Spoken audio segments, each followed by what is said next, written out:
다양한 상업 영화 속에서 하나님의 메시지를 찾는 영화 설교.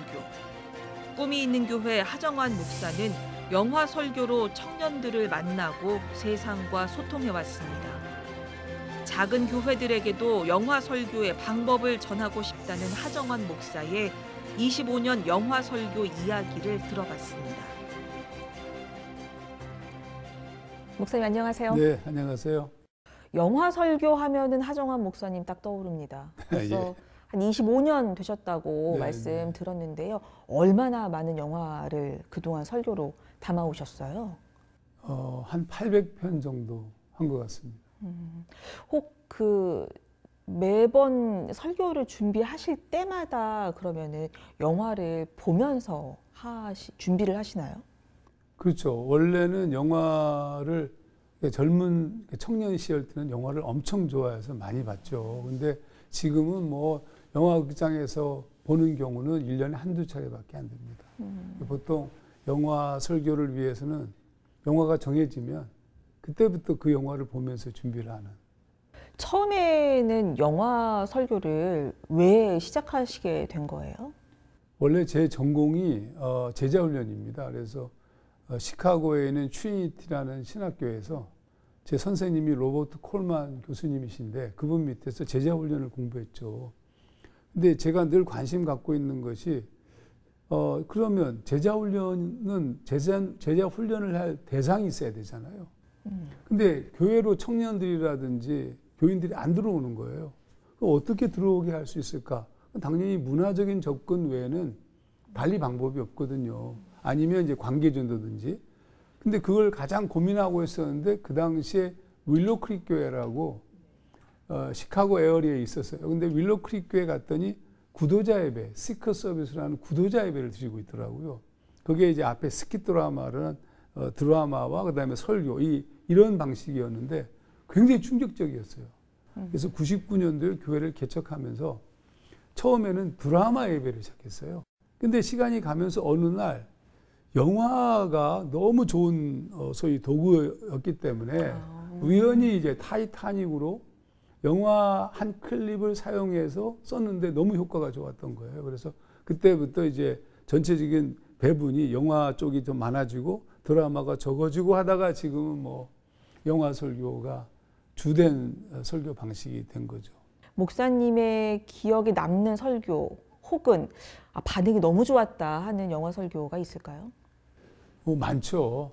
제가 좋아하는 이제 설교는 아마데우스, 그 모차르트 얘기를 다룬 아마데우스.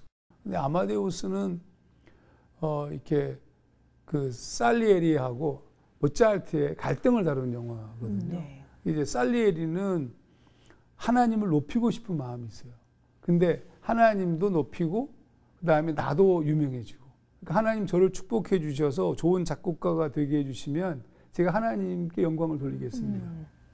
이게 지금 아무런 문제가 없는 것처럼 보이지만 굉장히 문제 있는 거예요. 근데 우리가 한국 교회가 대체로 이런 말을 많이 해요. 하나님 저를 축복해 주시면 제가 주를 위해서 봉사하겠습니다. 그게 살리에리의 접근이었거든요.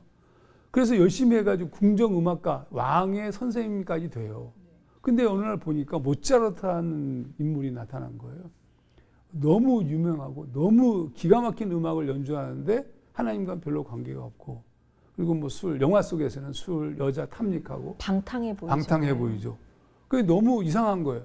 나는 진짜 하나님께 영광 돌리고 싶은데 내 음악은 왜 이 정도밖에 안 되고 저 방탕한 저 인간은 어떻게 저런 음악을 주실 수 있냐고. 그때부터 살리에리가 모차르트를 이제 소위 말하면 죽이는 그런 음모를 꾸미죠. 그걸 뭐라고 얘기하냐면 하나님에 대해서 원수로 소위 말하면 자리매김한 거예요. 하나님에 대한 하나님의 화신을 죽이는 일로.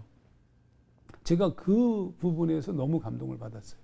무슨 얘기냐면 하나님은 우리가 의롭기 때문에 우리가 뭐 기가 막힌 어떤 집안 가문에 좋은 무엇인가를 갖고 있기 때문에 하나님이 우리를 쓰시는 것이 아니라 하나님의 쓰시는 기준은 어떤 자격 제한이 없다는 거예요.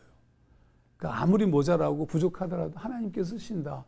제가 그 메시지를 굉장히 처음에 전도사 시작하면서 낮은 자존감, 열등감으로 꽉 차 있던 시절에 그 영화를 본 거예요. 그래서 그게 저한테는 굉장히 충격적이었죠.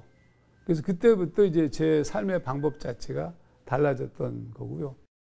사실 이제 그 영화 설교, 영화 이런 그 클립들을 보면서 같이 설교를 하는 게 뭐 흥미롭고 재미있고 이런 것들도 있긴 하겠지만 어찌 보면은 영화가 우리 인간 삶의 또 다른 모습을 그냥 보여주는 한 기제잖아요. 맞습니다. 그런 차원에서는 인간에 대한, 인간 삶에 대한 그런 관심이나 해석이나 이런 것들을 해나갈 수 있는 인문학적 소양도 되게 갖춰져야 할 수 있는 게 아닌가라는 생각이 들거든요. 네, 굉장히 옳은 말씀입니다. 우리 지금 이 시대의 문화사역, 소위 문화사역을 하는 사람들의 가장 큰 문제가 거기 있어요. 그러니까 성서적 어떤 충분한 준비가 안 돼 있다든지, 그 다음에 인문학적 소양이 없는 상태에서 너무 대중적으로 사람들의 관심을 확 끌으려고 문화를 사용하거든요. 그래서 항상 문제가 되는 겁니다. 그 안에는 깊이가 없어요. 그러니까 인문학적 소양도 약하고 성서적 백그라운드도 약하고, 그러니까 가볍게, 그러니까 문화사역을 한다고 하면 가벼운 느낌이 드는 이유가 거기 있습니다. 저보고 아니 어떻게 영화를 이렇게 해석할 수 있냐고, 무슨 방법이 뭐냐고, 어디서 자료를 가져오냐고 이렇게 물어보는데 전혀 없거든요. 그러면 제가 늘 얘기하는 것이, 이 영화 설교를 하려면 열심히 성경 연구를 해야 된다. 그 다음에 인문학적 소양을 충분히 갖춰야 된다. 그와 같은 이해가 있으면 영화를 보는 순간 하나님, 그 다음에 당연히 하나님과의 영적인 관계죠. 하나님께서 성령을 통해서 깨달음을 주셔서 영화를 해석하는 눈이 생긴다. 근데 그런 성경적 배경도 없고, 그 다음에 인문학적 소양도 전혀 없는 상태에서 그 다음에 영화를 보면 가벼운 부분, 영화의 재미있는 부분만 표현하려고 해요. 그래서 영화 설교가 망하는 겁니다. 영화 설교를 해서 실패한 사람들이 많아요. 그 이유가 뭐냐면 재미난 장면을 보여주다가 정작 해야 될 메시지를 놓쳐요. 당연히 아까도 말씀드린 성서적 기반이 약하고 인문학적 소양도 없으니까 폭넓게 풍부한 어떤 얘기를 끌어낼 수 없어서 그렇습니다.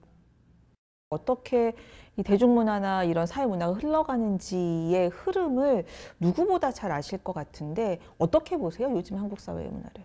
그러니까 저는 이게 성숙의 문제와 관계가 있다고 봅니다. 그러니까 무슨 얘기냐면 기독교도 마찬가지고 세상 문화도 마찬가지고 너무 가벼워진 거예요. 그러니까 그 소위 인문학적인 토양도 사라진 상태예요. 우리는 옛날에 어렸을 때만 하더라도 소설, 뭐 단편 소설부터 시작해서 많은 것들을 읽었어요. 근데 지금은 책을 안 읽잖아요. 그러니까 책을 안 읽으니까 당연히 인문학적인 소양 자체가 떨어질 수밖에 없고, 또 성경에 대한 공부도 깊이 있게 공부하는 것이 아니라 가벼운 공부들을 해요. 낮아질 수밖에 없고, 그 다음에 이제 자본주의 사회가 더 깊어지기 시작하니까 가능한 한 돈을 벌어야 되잖아요. 그러니까 영상을 만들든지 문화적 양식도 매우 찰나적이고 감각적이고 쾌락적이에요. 그건 가벼울 수밖에 없어요. 깊이 생각하려면 전부 고개 흔드니까.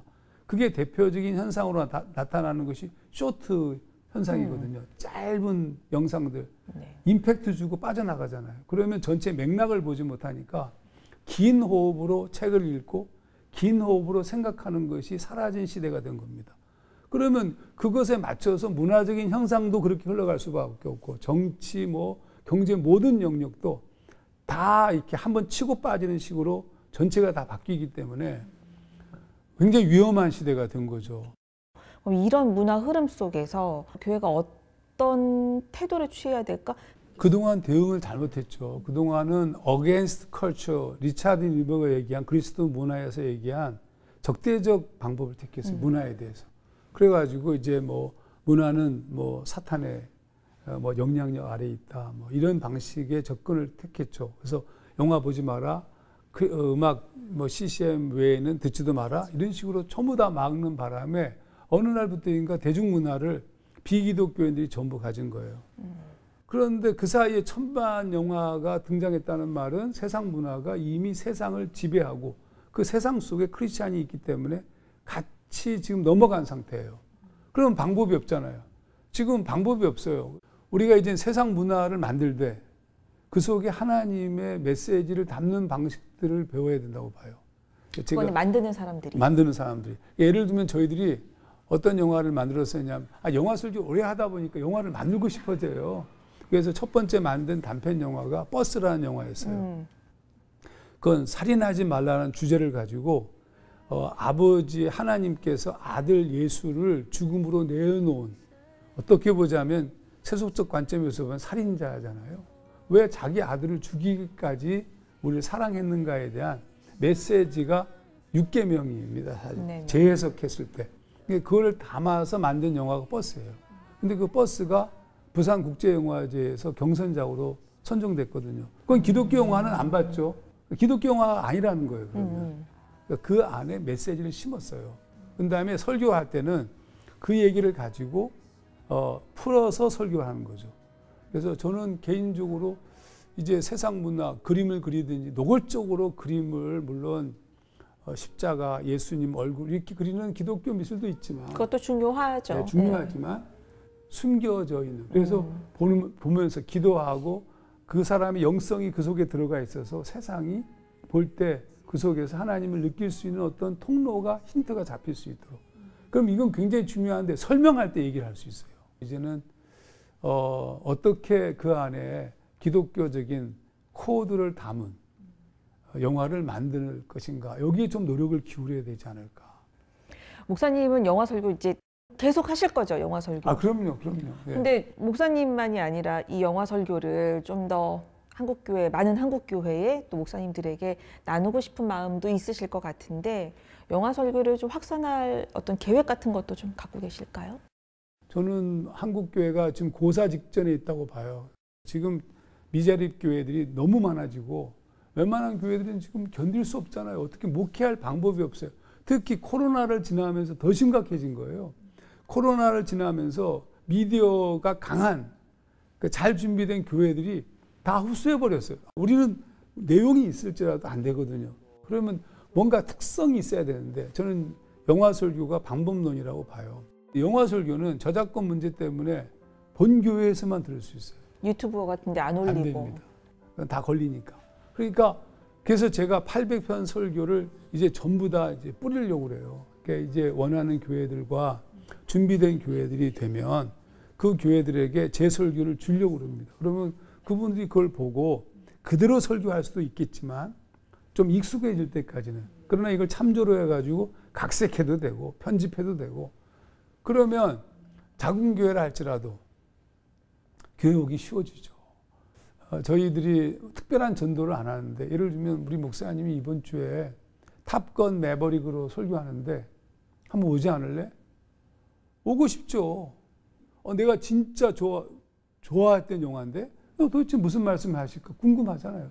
전도로서도 매우 효과적이기 때문에 저는 중소형 교회들에게, 그거는 제 저작권을 주장할 필요가 전혀 없는 제 설교에 대해서는, 그래서 그쪽에다가 이제 교회들에게 제공하고 그 교회들이 그걸 자기 것으로 좀 사용해서, 그러면 한국 교회의 작은 교회들의 자생력이 좀 생기지 않을까.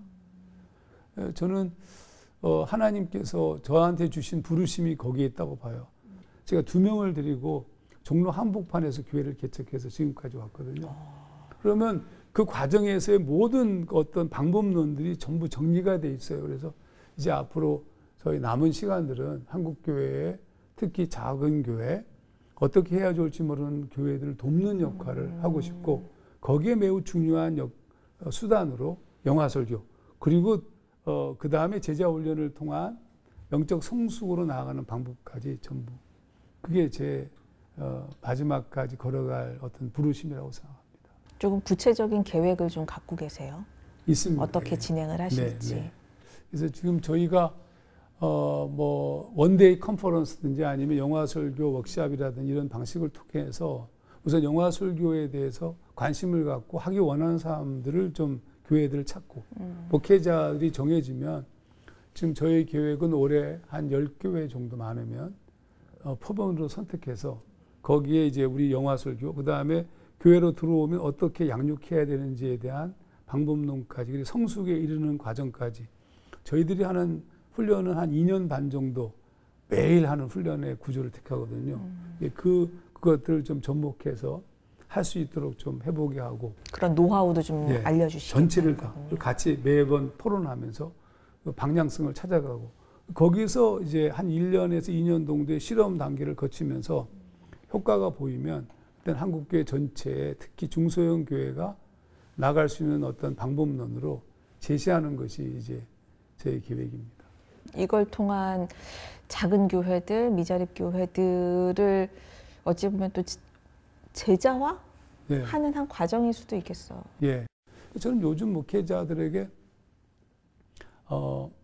열심은 분명히 있을지 모르지만 방법에 있어서는 뭔가 좀 놓치고 있다고 저는 봐요. 근데 그 부분은 제자 훈련과 관계 있는 거고 일단 교회로 들어오게 해야 되는데 어떻게 들어오게 할 것인가는 제가 쓰는 방법은 관계 전도와 세상에서의 문화적 행위 그리고 교회로 들어왔을 때는 교회에 정착할 수 있는 요소로서의 영화 설교 뭐 이런 그 다음에 양육 이런 구조를 갖고 있죠. 이걸 잘 제시하고 싶은 그런 마음입니다.